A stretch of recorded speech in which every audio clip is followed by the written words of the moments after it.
बातमी अमरावतीमधून। अमरावतीमध्ये भाजपच्या पराभूत उमेदवारांचं घुमजाव।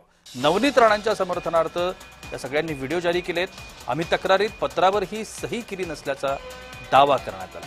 अमरावती महानगरपालिकेच्या निवडणुकीमध्ये भाजप नेत्या नवनीत राणा यांच्यामुळेच भाजपचे अनेक उमेदवार पराभूत झाले। त्यामुळे पराभूत भाजपचे उमेदवारांनी नवनीत राणा यांचं निलंबन करा, त्यांची पक्षातून हकालपट्टी करा अशा मागणीचं एक पत्र मुख्यमंत्री देवेंद्र फडणवीस यांना पाठवलं होतं।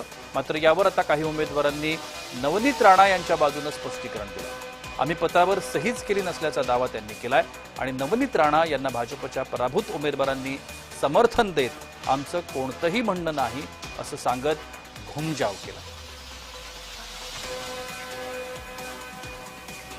आम्हा चौघाही उमेदवारांचा त्यांनी भरभरून प्रचार केला, त्यांची मदत आम्हाला प्रभागामध्ये झाली। दुर्दैवाने माझा आणि स्वातीताईंचा पराभव झाला। मात्र त्या ठिकाणी सौ नवनीत राणा यांनी आमचा खूप जोरदारपणे त्या ठिकाणी प्रचार केला। आम्हाला विजयी करण्याचा त्यांनी पुरेपूर त्या ठिकाणी प्रयत्न केला।